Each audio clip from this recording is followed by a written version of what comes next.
Hello, today we're going to sketch prosthetics, and we're going to start off by looking at some research that leads into sketching these prosthetics. So this is the finished page I have here, and I started right from some very simple forms, slowly with a top view and a side view, slowly going into 3D views and getting larger and larger. And as I get larger with those sketches, right, I start to add more and more detail to them. We'll have a video with small voiceover at the end of this of the process of actually making this page. So some of the things that we can look at even before just looking at the prosthetics here is, research behind it. This book right here, Design Meets Disability by Graham Pullen, is probably just one of the best books I've read about the topic. Even just the title here, he's very specific about why it's that title, Design Meets Disability. We can look at some examples here from the book where he talks about it used to be that eyeglasses were considered a medical product, but now they come in to be a stylish product that even if you don't even need to wear eyeglasses, people wear eyeglasses for fashion. So it's an interesting way of where things can go in the future, which speaks a little bit to what's happening with the prosthetic right here. Continuing on with that and looking at another prosthetic, we have Amy Mullins, model, who is a double amputee, and she sees these. Talks about her approach to her double amputee status, and how it's actually a gift, a bonus, right? Because now she can have these legs here for running and racing, or she can have these legs here that were custom made for her out of wood, right? So now this is something that is inaccessible to someone who is not an amputee, right? So what some people might see as a disability can actually be your superpower and open up more opportunities for you. And then we have over here an interesting look at what a wheelchair used to look like. You can see very much that's based off of a chair, and the wheels are sort of added to it, what we'd almost call, like in today's terms, like a DIY. And we can see a further refinement on the wheelchair. Looks a little bit more like it's made for outdoor use, right? It's much larger, so it'd be probably hard to fit inside. And then he goes on to talk about how different manufacturing techniques can change how we look at the wheelchair, right? So the ability to work with tubing can change up what we might do for a product. So there's a lot in here, but if you're interested in medical, if you're interested in prosthetics, this is just one of the best books I've found on the topic. All right. Continuing from there, and this idea of how new technologies open up opportunities, we're going to take a look at this right here. So Open Bionics is a company that makes the Hero Arm, and this little video that I'll link down in the bottom, it's only 5 minutes, shows how Open Bionics worked with Adios, I'm getting the pronunciation wrong, Montreal, the producers of a game called Deus Ex, to make an arm to make a cover for their arm. So one of the amazing things they talk about right here in this video is that they were getting requests from people, where can I buy these prosthetics? But they couldn't. So they worked with Open Bionics to make covers for the arm that Open Bionics makes. And going back to what we talked about earlier, right? They are using a new technology, 3D printing, right, to be able to make these custom arms for people and bring them the cost. So you can order a full one from them, but you can also get the 3D file from them and print it out yourself. So super interesting things happening, right? So I am using their Hero Arm as a model for what I'm looking at in Bionics, but I'm also using specifically their Hero Arm and their look at a cover from the game Metal Gear Solid. So now let's go in and watch me sketch this. Okay, with this video here, we're moving at about 3 times speed. We see me sketching the top view of the arm. I lay down a series of dots first. Right? One of the most important things in a sketch is studying the proportions.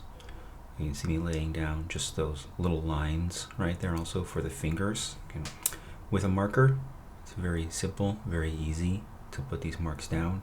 It's a light marker. I'm using the C3 right now. For myself, I would normally use a C1. But when that marker starts to dry, it's going to become a little more transparent and it won't be as contrasty on the page. So that's why I do my proportion studies with the marker. Very similar to how I approach sketching people here. I just little sticks for the digits of the hand right there. Seeing the forearm as mostly a somewhat cone shape, right? Adding a little bit of volume to the fingers right there after establishing the length of the proportion of them and even just the smallest contour line on those fingers right there. Right, so here with this sketch, laying down the center line first, the minor axis, to then draw the ellipses around it, right? An oversimplification of the form of the arm. I'm just building up more and more details each time I sketch. Even that little line that I just laid down right there, that doesn't exist on the product, but trying to get an establishment of some sense of perspective on the page. Right. Typically, I would oversimplify drawing the fingers, the palm of the hand as a block initially. And with this, it actually works out quite well that the palm of the hand is pretty much a block. Right. I'm getting more and more comfortable with all the proportions of what I'm sketching here, so I'm slowly adding more and more details. We'll see that happen with each sketch as I keep going along here. Right, so in this instance, working on some foreshortening in the hand, right, as the cylinder that is the arm goes away from us is going to be more open, look more like a circle compared to the ellipse on the surface that is closest to us. A little tricky in there because I'm not drawing the person, I'm just drawing the arm, so I have to do a little bit of guess. We'll see that come into play more when we put down the pen later on. Trying to squeeze the arm on the page, so I'm going to end up editing out the fingers, and hopefully no one's the wiser for that, except for the fact that I've just told you. It's hard to tell with the sped up video here, but I'm also getting faster in sketching these because this is, and I'm now on my third or at least my fourth or fifth sketch of the arm. And you'll note here the arm I'm sketching is actually not the exact same as I was sketching before. This is the actual arm from the video game Metal Gear Solid versus the Open Bionics adaptation of it as a cover for their hero arm.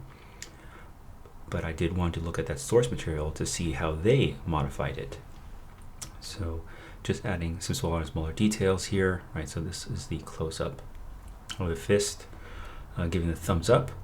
But again, big block forms first before jumping into smaller and smaller details. So I had that plane going to the left of the screen representing the knuckles, and then the other plane going to the right of the screen being the other part of the knuckles closer to the fingers there. And slowly adding details, right?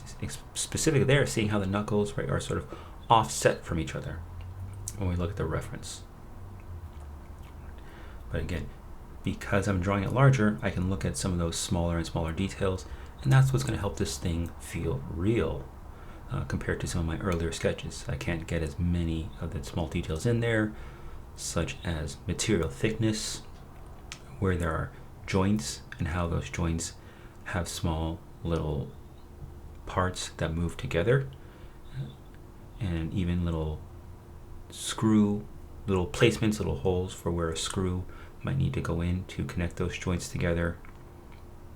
Right, looking in the instance of the fingers, looking just for a pattern, right, so that I can quickly sketch all of these things there. Not get too caught up with smaller details where I'm still concerned mostly with proportion. We saw me extend the length of the fingers, which is not too difficult to do while this is still in marker.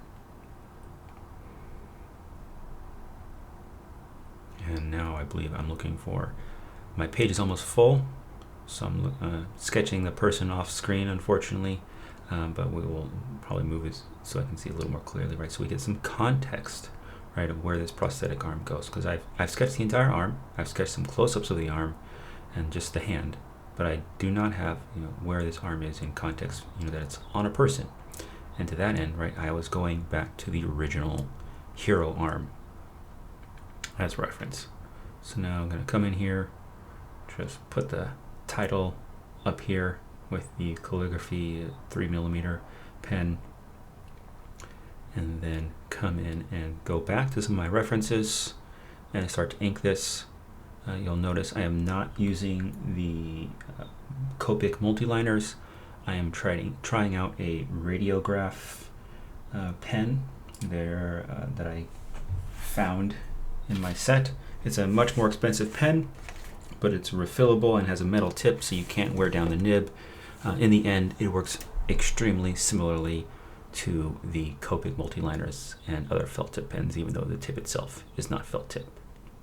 All right, so here we are, going over the marker, right, adding more detail to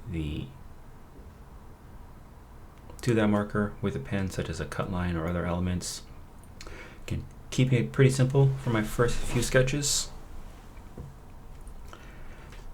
And then one of the approaches that I have here is that most of the time I will sketch elements of the product or object that I'm looking at that are closest to me first, in so much as trying to reduce the lines that I need to put down for overlap. But we can also come back and get subtle little things of the thickness of material, or those little dots where there seem to be some sort of screw holes or connection points or pins inside of the arm right there. Again, and there's a little instance where I got some thickness to the material there on the cover that is coming off of the arm. Where I have slightly curved edges, that's where I'm more likely to break lines, so they represent that thickness and that rounded edge on a product. Using the marker as a guide for all these extra details I'm adding in there.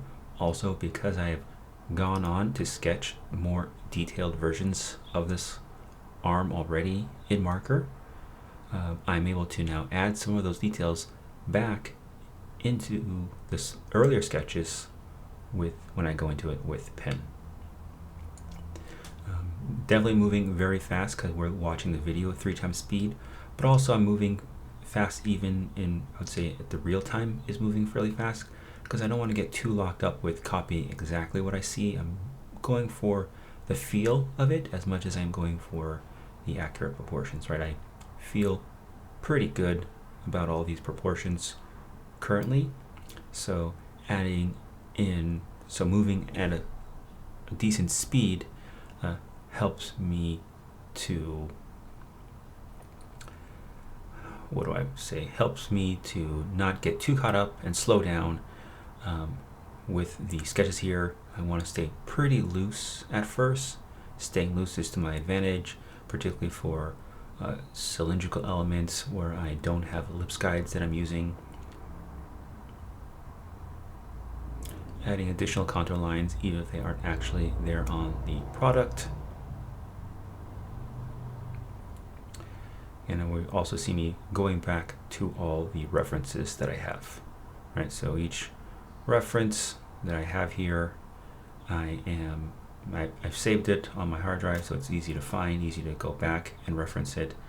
I've also structured them in such a way that I can go back to the original website to find them. A number of these photos are from various gaming websites that have posted information about the Open Bionics Metal Gear Solid Hero arm. Again, one of the things here, as I keep sketching the arm, coming back and searching for smaller and smaller details. One of the things that I noticed in looking at the hero arm instructions, and we'll make a note of this later, is that they use the BOA fit system that's typically found on shoes. Again, another interesting way where technologies from one field end up influencing another.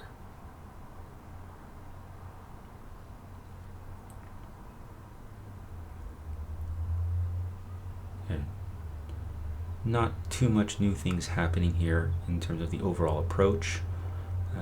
Just to remind you though of searching for small details such as cut lines. Cut lines are great because they can help describe the form. Searching for small details such as the material thicknesses, it helps bring a reality to products, life, so they feel more round, more grounded, rather than something that's completely conceptual.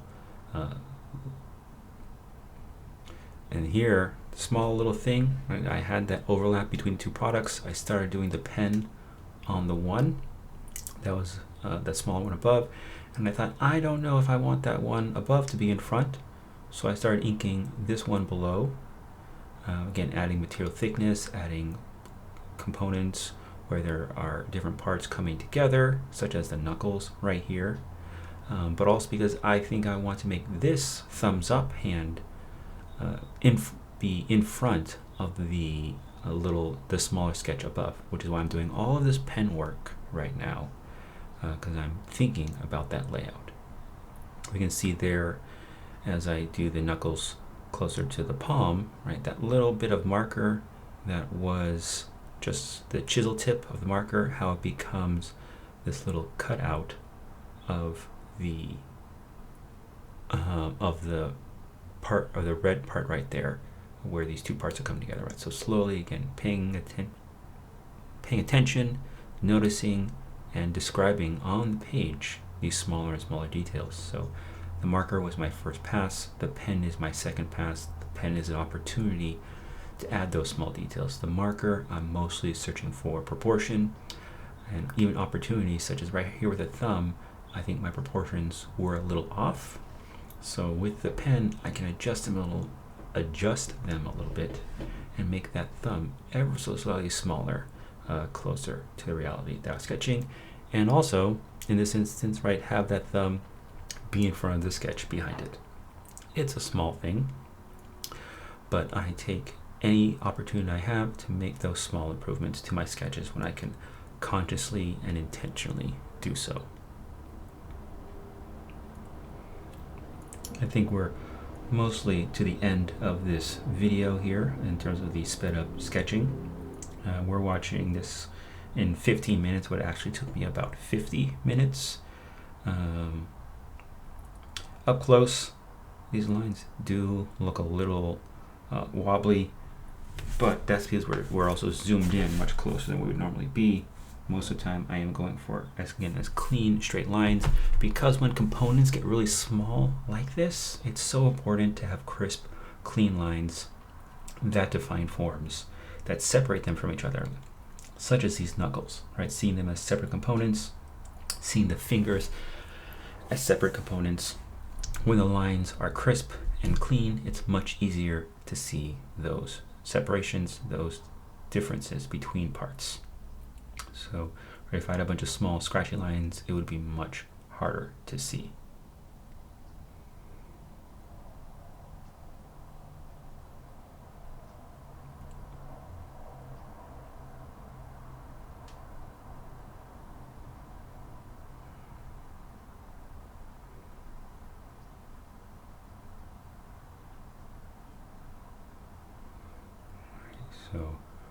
So I stopped drawing the hand right there, roughly at the end of that component, rather than continuing on to the rest of the arm when I didn't want it to be on the page. So now we're just adding in this guy right here. Going to keep him a little vague, but still add some of the details. Again, so it's just a framework to say this is the scale of what this thing is. Of course, we've all seen human arms before, but it never hurts to have a sketch that shows your full product on the page there. And that's mostly it for my tips, my approach to sketching some prosthetics. Hope this was helpful.